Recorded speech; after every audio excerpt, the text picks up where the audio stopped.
el diezmo y todo eso. Aunque el diezmo consistía en la 10ª parte de la renta de un israelita, el patrón para ofrendar que da el Antiguo Testamento no es tan claro como esa simple afirmación pueda parecer. La primera referencia al diezmo se encuentra en Génesis 14:20, donde leemos que Abraham da un diezmo a una extraña figura que aparece y desaparece rápidamente del panorama del Antiguo Testamento. Su nombre era Melquisedec. Algunos creen que es una preencarnación de Cristo en la tierra, pero sea cierto o no, es algo que no nos concierne aquí. El hecho es que Melquisedec era un sacerdote del Dios verdadero al que Abraham dio el diezmo, al igual que de la misma forma más tarde se ordenaría a los israelitas que dieran el diezmo para sostener a los levitas. 400 años después de Abraham, Dios dio a Moisés la siguiente ley que aparece en Números 18:21. Y he aquí, yo he dado a los hijos de Leví todos los diezmos en Israel por heredad, por su ministerio, por cuanto ellos sirven en el ministerio del tabernáculo de reunión. En Levítico 27, del 30 al 32, se recordó a Israel que el diezmo de la tierra, así de la simiente de la tierra como del fruto de los árboles, todo diezmo de vacas o de ovejas, será consagrado a Jehová. Si alguien quería recuperar su diezmo a cambio de dinero, debía añadir una 5ª parte de su precio. Versículo 31. El diezmo no pertenecía a nadie más que al Señor.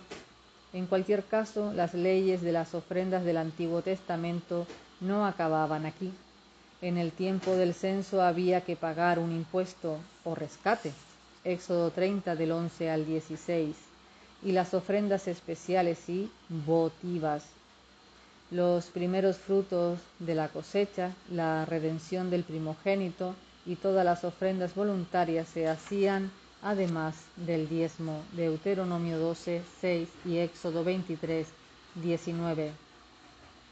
Ya en los tiempos de Cristo el pensamiento de los fariseos se había vuelto tan legalista que contaban hasta la más mínima semilla para asegurarse de que Dios recibiera su diezmo y nada más que eso.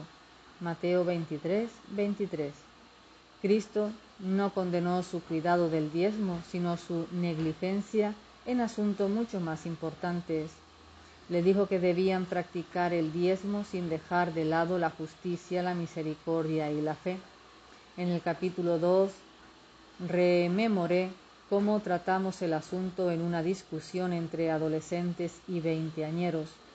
Cuando empezamos con la ley de la ofrenda del Antiguo Testamento, nos dimos cuenta que no era fácil aplicar todos sus detalles a nuestra situación moderna, sobre todo cuando descubrimos que los judíos gastaban parte de su ofrenda en sacrificios de los que luego comían. Pero al empezar de nuevo a buscar información en el Nuevo Testamento encontramos una perspectiva completamente nueva. Reunimos algunas palabras de 2 Corintios 8 y 9, 1 Corintios 16 y Marcos 6, que definían cómo debe ser la ofrenda cristiana: sacrificada, alegre, voluntaria, espontánea, proporcionada, abundante, secreta, humilde, regular y confiada. Todo ello como resultado de la gracia. Al llegar a este punto, los jóvenes preguntaron por un patrón bíblico para medir nuestra ofrenda. El diezmo nos dio el patrón. Insistir en la proporción exacta del diezmo para convertirla en una medida de espiritualidad sería caer en el legalismo, pero la libertad cristiana nos puede llevar hasta allí voluntariamente. Encontramos un acercamiento positivo a este asunto en el avivamiento más significativo del Antiguo Testamento. 700 años antes de Cristo, durante el reinado del rey Ezequías, el avivamiento espiritual afectó la adoración de la nación y a la santidad personal y al entusiasmo evangelístico del pueblo. Pero hay otra faceta que siempre resulta afectada cuando el Espíritu de Dios entra en nuestras vidas de una forma tan poderosa, cuando volvieron todos los hijos de Israel a sus ciudades, cada uno a su posesión. Segunda de Crónicas 31:1. El rey les ordenó hacer la contribución adecuada al mantenimiento de los sacerdotes. Se nos dice, cuando este edicto fue divulgado, los hijos de Israel dieron muchas primicias de grano, vino, aceite, miel y de todos los frutos de la tierra. Trajeron asimismo en abundancia los diezmos de todas las cosas y lo depositaron en montones. Segunda de Crónicas 31:5-6. Hubo tanto que se tuvieron que construir almacenes y aún así seguían llegando más producto. La ley demanda el diezmo, pero la gracia dio más, mucho más. Nada muestra tanto nuestro verdadero valor como la actitud que tenemos hacia nuestras posesiones. Este era el motivo por el que Ageo se quejaba 900 años después de Ezequías. La gente había tomado una actitud errónea hacia sus propias posesiones precisamente porque creían que eran suyas. Tenían dinero, pero debido a que lo gastaban todo en sí mismo, era como si lo pusieran en saco roto. Ageo 1:6. Nunca tenían suficiente. En la parábola de nuestro Señor sobre el rico y Lázaro, lo que mejor mostraba que el rico vivía como un ateo que no tenía ningún interés en Dios era la actitud que tenía hacia sus posesiones. Lucas 18:22-24. En una de las historias que contó Jesús, un granjero construía mayores graneros para albergar la gran cosecha que había recogido ese año, pero la verdadera condición de su corazón se veía en la actitud egoísta que mostraba hacia su riqueza. Lucas 12:19.